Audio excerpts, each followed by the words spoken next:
کہ قرآن کریم نے خاص طور سے یہ کہا ہے کہ بڑھاپے کی عمر میں اپنے والدین کا خاص طور سے خیال رکھنا ہے۔ بڑھاپے کی عمر میں ہوتا یہ ہے کہ والدین کسی یعنی کام کاج کے نہیں رہتے،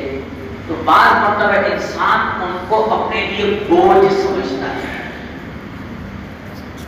بوجھ سمجھتا ہے۔ اب ان کو کھانسی ہو رہی ہے، وہ بھی انسان کے لیے درد سر، آپ کھانستے ہی رہتے ہیں، نیند خراب ہوتی ہے، بچوں کی نیند خراب ہو رہی ہے، ہماری نیند خراب ہو رہی ہے، جانے انسان کیسے کیسے جملے استعمال کرتا ہے۔ تو بڑھاپے کی عمر میں معلوم ہے کہ اب ان سے کچھ مالی فائدہ تو حاصل ہونے والا نہیں ہے، انسان سمجھتا ہے کہ یہ ہمارے لیے درد سر ہے، یہ ہمارے لیے درد سر نہیں ہے۔ یاد رکھیے کہ آج اس عمر کو جو پہنچے ہیں، آج ہمارے خاطر تگ و دو کر کے،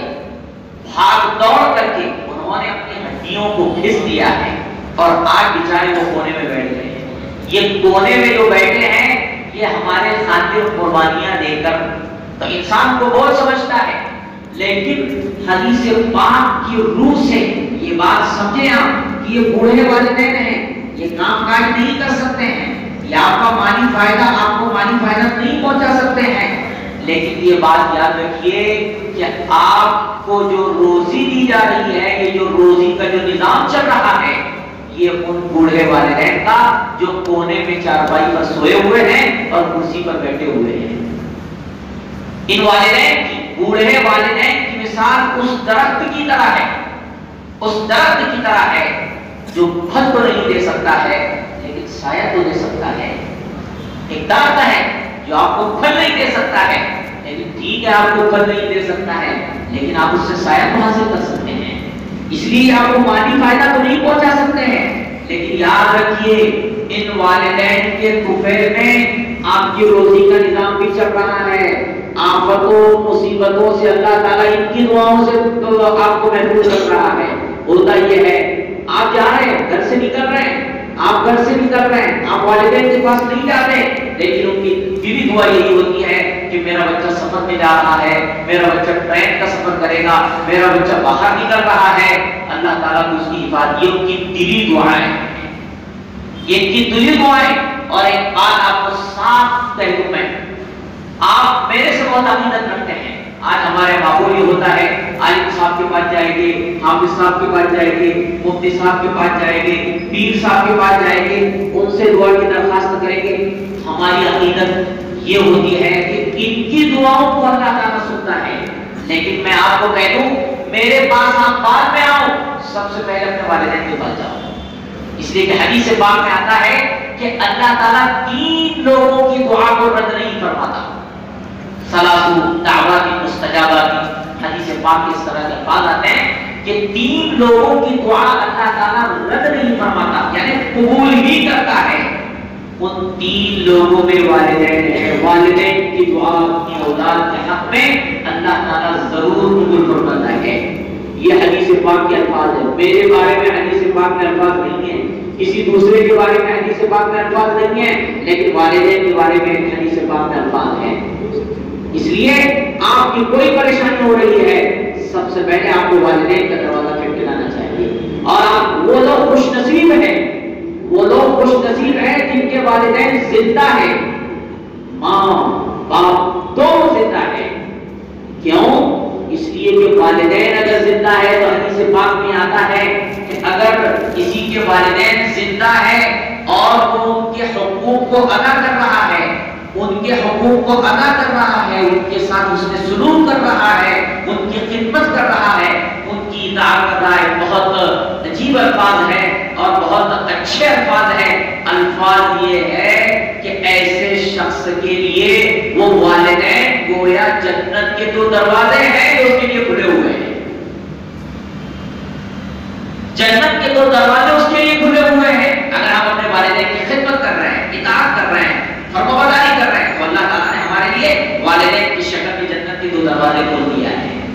اس لیے ایک تابعی رحمہ اللہ، ایاس بن معاویہ رحمہ اللہ کے بارے میں آتا ہے کہ ان کی والدہ کا انتقال ہو گیا، ان کی والدہ کا انتقال ہو گیا تو انہوں نے ایک جملہ ارشاد فرمایا، انہوں نے کہا کان لی بابان مفتوحان فاغلق احدهما، ان کی والدہ کا انتقال ہوا تو انہوں نے کہا میرے لیے اب تک جنت کے 2 دروازے کھلے تھے، والدہ کا انتقال ہو گیا، ایک دروازہ میرا بند ہو گیا، ایک دروازہ میرا بند ہو گیا، اب تک میرے لیے جنت کے 2 دروازے کھلے تھے۔ اس لیے والدین بڑی نعمت، میں سمجھتا ہوں کہ آپ کی کسی بھی مصیبت کا حل والدین کے پاس موجود ہے، کسی ضرورت کا حل والدین کے پاس موجود ہے، ان کی خدمت کرتے جائیے اور جنت کے اپنے آپ کو مستحق بناتے جائیے۔ کوئی پریشانی ہو کسی سے شیئر نہ کریں۔ آج ہوتا یہ ہے ہم اپنے دوستوں سے شیئر کرتے ہیں، یار میں پریشان ہوں، یار میں ایسا ہوں، میں وہ زیادہ سے زیادہ آپ کی سنتا ہے، اس سے زیادہ کچھ نہیں کر سکتا ہے۔ لیکن یہ والدین اپنی اولاد کے تئیں ایسے مخلصانہ جذبات رکھتے ہیں کہ آپ ان کو کہو ابو جان امی جان یہ پریشانی ہے، بس اس کے بعد ان کی تصویر رکھ جائے گی، اور اس کے بعد ان کی تصویر رکھ جائے گی۔ دن بھر ان کا یہی ہے کہ بس میرے بیٹے کا کاروبار چل جائے، میرے بیٹے کی پریشانی دور ہو جائے، میرے بیٹے کی مصیبت دور ہو جائے، بس دن بھر ان کی، اور اللہ تعالیٰ ان کی دعا قبول ہی کرتا ہے، اللہ تعالیٰ ان کی دعا قبول ہی کرتا ہے۔ یہ ہے والدین کے ساتھ حسن سلوک کرنا۔ لیکن نعوذ باللہ من ذالک، اور یہ یاد رکھیے اگر ہم چاہتے ہیں، اگر ہم یہ چاہتے ہیں کہ ہماری اولاد بھی ہمارے ساتھ اچھا سلوک کرے، تو حدیث پاک میں رسول کریم صلی اللہ علیہ وسلم نے فرمایا اس لیے کہ یہ دنیا جو ہے یہاں عدلے کو بدلا ہے، جیسی کرنی ویسی بھرنی والا کام ہے۔ یہ دنیا کو اللہ تعالیٰ نے دار البدلہ بنایا ہے، دار الجزا بنایا ہے، جیسی کرنی ویسی بھرنی۔ اس لیے یاد رکھیے آج اگر ہمارے والدین کے ساتھ ہمارا جتنا اچھا سلوک رہے گا، جتنے ہم اپنے والدین کی خدمت گزار رہیں گے، جتنے ہم اپنے والدین کی فرما بردار رہیں گے، بس یہ لکھ کر رکھیے، آج یہ ڈائری میں لکھ لیجیے، ہماری اولاد بھی ہماری اتنی ہی فرما بردار رہے گی، ہماری اولاد بھی۔ اور میں نہیں کہہ رہا ہوں، رسول کریم صلی اللہ علیہ وسلم نے ارشاد فرمایا، حدیث پاک کے الفاظ میں آپ کے سامنے نقل کر رہا ہوں، آپ صلی اللہ علیہ وسلم نے فرمایا بروا آباءکم، بروا آباءکم تبرکم ابناؤکم، او کما قال علیہ الصلوۃ والسلام۔ یہ حدیث پاک کے الفاظ ہیں، آپ صلی اللہ علیہ وسلم نے فرمایا اپنے والدین کے ساتھ حسن سلوک کرو، اس کے بدلے میں تمہاری اولاد بھی تمہارے ساتھ حسن سلوک کرے گی، تمہاری اولاد بھی تمہارے ساتھ حسن سلوک کرے گی۔ لیکن میں یہ کہہ رہا ہوں اگر نعوذ باللہ من ذالک، اگر ہم سے بدسلوکی ہو رہی ہے، اگر اچھا معاملہ ہم اپنے والدین کے ساتھ نہیں کرتے، خدمت نہیں کرتے، اطاعت و فرمانبرداری نہیں کرتے، اور والدین کی اطاعت و فرمانبرداری یہ فرض ہے، یہ فرض ہے، ایسے فرض ہے جیسے نماز ہم پر فرض ہے۔ لیکن میں نے کل ایک جملہ کہا تھا کہ بس وہ معصیت کی بات نہ ہو، خلاف شریعت کوئی بات نہ ہو۔ اگر معصیت کی بات ہے، خلاف شریعت بات ہے، پھر ان کی بات ماننا نہیں ہے۔ میں آپ کو کہہ رہا تھا کہ والدین کے ساتھ بدسلوکی کا جو وعید ہے وہ بہت خطرناک ہے، بہت خطرناک ہے۔ مولانا مفتی عثمانی مدثر اللہ العلی ہمارے پڑوسی ملک کے بہت بڑے عالم دین ہیں، انہوں نے کہا ہم نے اپنے بڑوں سے سنا ہے، بڑوں سے یہ بات نقل کی جا رہی ہے، انہوں نے کہا ہم نے اپنے بڑوں سے یہ بات سنی ہے کہ والدین کے ساتھ بدسلوکی کا نتیجہ یہ ہوتا ہے کہ مرتے وقت زبان پر کلمہ نہیں آتا ہے۔ نعوذ باللہ، میں اپنے لیے بھی پناہ مانگ رہا ہوں اور میں آپ لوگوں کے لیے بھی پناہ مانگ رہا ہوں کہ اللہ تعالیٰ والدین کے ساتھ بدسلوکی سے ہماری حفاظت کرنا ہے۔ یعنی ہم میں سے ہر انسان چاہتا ہے، ہم میں سے ہر انسان چاہتا ہے کہ یار حسن خاتمہ نصیب ہو۔ حسن خاتمہ کا مطلب ہم کہتے ہیں کلمے کی موت نصیب ہو، ہم کہتے ہیں کلمے کی موت نصیب ہو، کلمے کی موت نصیب ہو۔ تو اگر ہمارا والدین کے ساتھ اگر اچھا رویہ نہیں ہے، اچھا رویہ نہیں ہے، تو پھر حسن خاتمہ ہم کو نصیب نہیں ہوگا، ہم کو کلمے کی موت نصیب نہیں ہوگی، اچھے اعمال پر ہمارا خاتمہ نہیں ہوگا۔ اور علماء نے لکھا ہے، میں نے آپ کو کہا تھا کہ جیسی کرنی ویسی بھرنی۔ بعض گناہ ایسے ہوتے ہیں، بہت سارے گناہ ایسے ہوتے ہیں جن کی سزا اللہ تعالیٰ آخرت نہیں دینے والے ہیں، آخرت نہیں دینے والے ہیں، لیکن بعض گناہ ایسے ہوتے ہیں جن کی نقد سزا اللہ تعالیٰ دنیا میں دیتے ہیں، دنیا میں دیتے ہیں۔ ان میں سے ایک علماء نے لکھا ہے، ان میں سے ایک گناہ وہ ہے والدین کے ساتھ بدسلوکی کرنا، والدین کے ساتھ برا معاملہ کرنا، والدین کے ساتھ اچھا سلوک نہ کرنا۔ یہ ایسا گناہ ہے کہ اس کی سزا ہم کو آخرت میں تو نعوذ باللہ من ذالک ملنے ہی والی ہے، لیکن دنیا میں بھی ملنے والی ہے۔ اس لیے اللہ تعالیٰ ہماری حفاظت فرمائے۔ آخر میں ایک بات کہہ کر اپنی بات کو میں ختم کر رہا ہوں، وہ یہ ہے کہ اب ظاہر سی بات ہے بہت سارے ہمارے ساتھی ایسے ہیں کہ ان کے سامنے والدین کے حقوق آ گئے، والدین کے ساتھ حسن سلوک کیسے کرنا چاہیے، والدین کے ساتھ حسن سلوک کرنے کی فضیلت آ گئی، تو انسان کو احساس ہوتا ہے۔ بہت سارے ایسے لوگ ہیں کہ جو یہ سوچ رہے ہوں گے کہ والدین کے ساتھ ہم حسن سلوک کرنا چاہتے ہیں، لیکن یا تو ہماری والدہ نہیں ہے یا تو ہمارے والد صاحب نہیں ہے، تو اب اس کی بھرپائی کی شکل کیا ہوگی؟ ہم والدین کے ساتھ حسن سلوک کرنا چاہتے ہیں، ٹھیک ہے آپ نے نہیں کیا لیکن اب ہم کرنا چاہتے ہیں، لیکن والدین تو نہیں ہے، یا تو والد صاحب نہیں ہے یا اپنے والدہ نہیں ہے۔ رسول کریم صلی اللہ علیہ وسلم نے فرمایا کہ اگر والدین کے مرنے کے بعد والدین کے ساتھ حسن سلوک کرنا چاہتے ہیں تو اس کا طریقہ یہ ہے، دو تین طریقے جو حدیث پاک میں ارشاد فرمائے، وہ بات سب سے پہلا یہ ہے الصلاۃ علیہما۔ سب سے پہلی بات یہ ہے کہ والدین کے ساتھ، والدین کے لیے ہمیشہ رحمت کی دعا کرنا۔ رحمت کی دعا کرنے کا مطلب یہ ہے اے اللہ میرے والدین کے ساتھ رحمت کرم کا معاملہ فرمانا، رحمت کرم کا معاملہ فرمانا، رحمت کرم کا معاملہ فرمانا۔ دوسرا کام کیا کرنا ہے، وہ استغفار لہما، ان کے لیے مغفرت کی دعا کرنا، ان کے لیے ہمیشہ مغفرت طلب کرنا۔ بہت سارے ہمارے ساتھی نہیں تھے، میں نے پرسوں دو دعائیں بتایا تھا، اس لیے آپ لوگ جو جماعت کے ساتھی جو پرسوں نہیں تھے ان کے لیے میں بتا دوں کہ دو دعائیں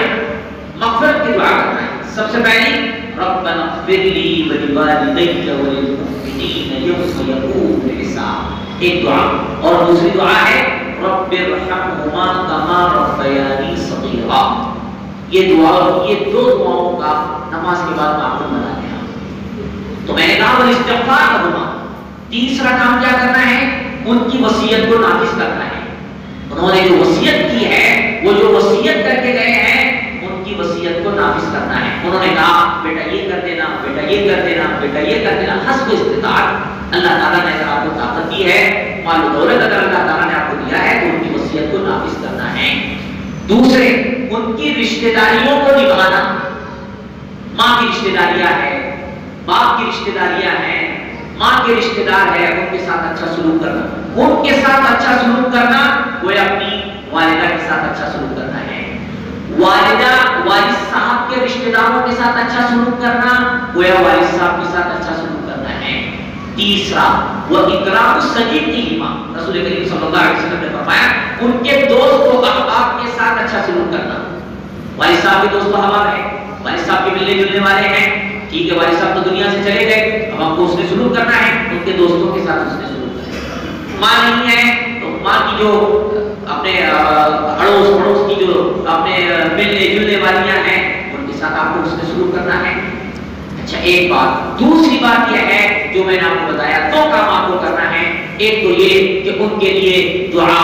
استغفار، صدقہ، خیرات، نفلی صدقات کریں آپ، اسی طرح نماز، نفلی نماز ان کے لیے پڑھ سکتے ہیں، تلاوت کر کے ان کو ثواب آپ پہنچا سکتے ہیں، یہ کام کرنا ہے۔ اور دوسرا کام آپ کو یہ کرنا ہے کہ ان کے جو رشتہ دار ہیں، ان کے جو دوست و احباب ہیں، ان کے ساتھ اچھا سلوک کرنا ہے۔ اگر آپ یہ کرتے ہیں تو یوں سمجھو اگر ان کی زندگی میں ہم اس میں سلوک نہ کر سکے، اور اگر ان کی مرنے کے بعد اگر ہم کر رہے ہیں تو یہ ایسا ہی ہے جیسا کہ ہم نے ان کی زندگی میں ان کے ساتھ اچھا سلوک کر دیا، اس نے سلوک کر لیا۔ اللہ تعالیٰ سے دعا ہے کہ اللہ تعالیٰ کہی ہوئی باتوں پر مجھے بھی اور آپ کو بھی عمل کرنے کی توفیق عطا فرمائیں، اور ہمیں اپنے والدین کا خدمت گزار بنائیں، ہمیں اپنے والدین کا مطیع و فرمانبردار بنائیں۔ وصلی اللہ تعالیٰ علی خیر خلقہ سیدنا محمد و آلہ و صحبہ اجمعین برحمتک یا